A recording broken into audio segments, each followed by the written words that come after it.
Hello, good evening, amigo, amiga, kumusta? Kumusta ka mo?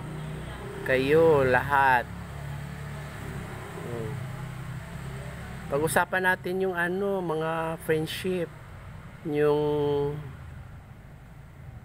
mga katulad naming mga mga bakla na mayroong may kaya sa buhay. Ibig sabihin, yung siniswerte dito sa sa mundong ibabaw. Ibig sabihin sila yung mga sikat, magandang maganda ang kanilang talent, binigyan, pero galing yan sa Panginoon natin, yung magandang blessing na yung talented, yan mga talented na mga celebrity, mga doktor, mga engineer, mga nurse, mga YouTube creator,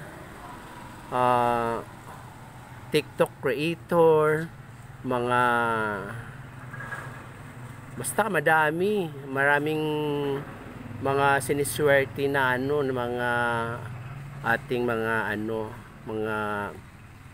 sa ating generation ngayon, new generation at saka old generation, siniswerte sila. Marami silang blessing, ibig sabihin kumita sila ng pera, limpak-limpak. Oo.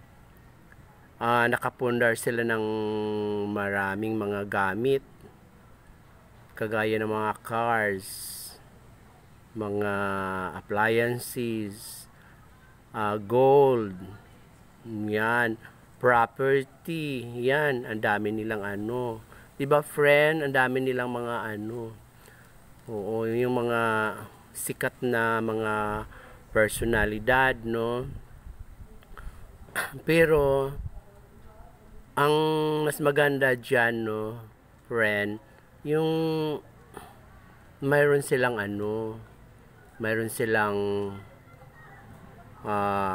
ibig sabihin nag-iisip sila ng tama, yung mga celebrity natin, kagaya kay Michael Jackson, Vice Ganda, di ba, mapipera mga yan, naka-ipon sila ng maraming pera. Pero ang natin sa kanila, pero hindi natin sila ibig sabihin lang natin to, bali lang, share natin sa kanila, na share idea, ganun. Ibig sabihin, hindi man tayo nakatulong dahil kulang yung kinikita natin. Hindi naman ako celebrity, hindi naman ako sikat sa YouTube, wala naman akong kinikita pa, di ba? Ibig sabihin, yung naging success na kumita, nakapundar, nakaipon ng marami, dapat maglaan sila para sa mga mahirap. Huwag mo idaan sa mga sa mga organization. Basta pumili ka ng taong bibigyan mo in person, bigyan mo. Pwede kang mag-tour sa buong Pilipinas. Alamin mo kung sino yung tao na hindi nakaranas ng magandang buhay. Salat sa kulang sa pagkain, kulang sa mga walang butas-butas yung bahay. Dapat ganun ang mga celebrity, hanapin nila in person ang mga taong ganun, mga indigents na walang-wala, hindi nakakuha ng mga benefits. Yan ang bibigyan nila sa kanilang blessing.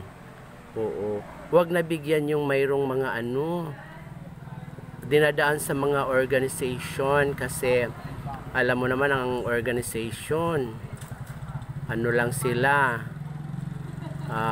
selected lang ang kanilang binibigyan, di ba? Alam mo naman 'yon.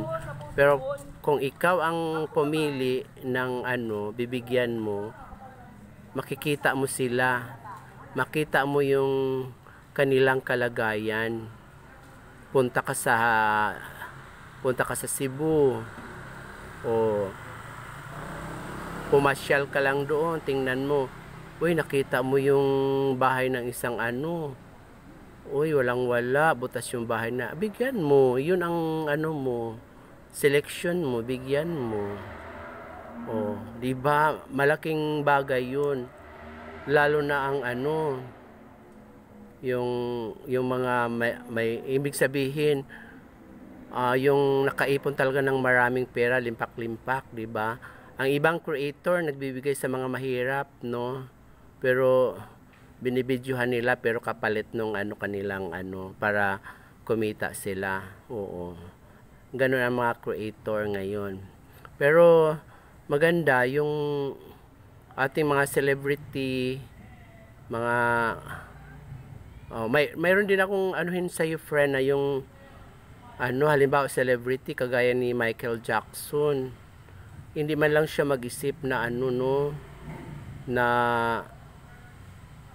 pag 50-50 na siya, dapat mag-isip siya na ano ibigay niya ang mga ipon niya doon sa ano mga mahihirap. Siya ang pipili kung sino ang bibigyan niya. Oo. Dapat ganun ang mga ano celebrity natin. May kusa na imbis siyempre lahat tayo nawawala sa mundo, di ba? O kailangan mayroon kang ano in person mabigyan. Oo, ibig sabihin masaya ka na umalis sa mundo dito na nakakatulong ka sa taong walang-wala. Oo. Baka ikaw pa yung mapatawad ng Panginoon na ano, bibigyan ka ng karangalan ng Panginoon sa ginagawa mo. Ibig sabihin, hindi mo pinagdamot yung mga blessing na natanggap mo dito sa mundo. Bale, ikaw ang pumunta sa lugar na magpili ka ng selection mo kung sino yung tao na bibigyan mo. Oo. Huwag mo idaan sa ano mga organization kasi mahirap yun, hindi makakatikim talaga ang ano tao na nangailangan. Oo. Yun ang payo ko sa mga celebrity na ibig sabihin, di ba lahat tayo ano kung ako para sa akin ano, talaga ako ang mag-select kasi isipin mo pinaghirapan mo 'yan. Kailangan mapunta yun sa dapat ka bibigyan. Oo. Doon mismo. Ako ang mag-abot sa ano. 'Di ba? Maganda yung ganyan, friend, 'di ba, preno? Oo. Para yung mga ano, hindi sila na ano. Pero mayroon ako narinig na ano, isang Muslim na pinakamayaman.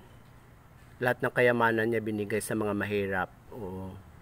Nagtira lang siya ng para makapag-survive siya. Oo. Lahat ng kayamanan niya binigay niya doon. Pero siya ang pumili.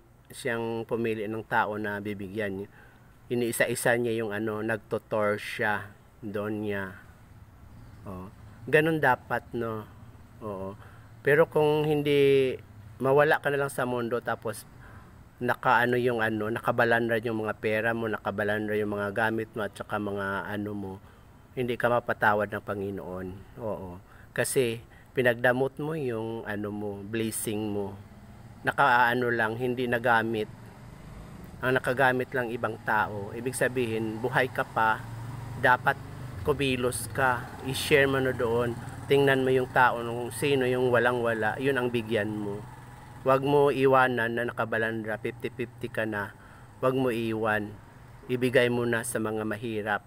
Ganun yun. Thank you, friend.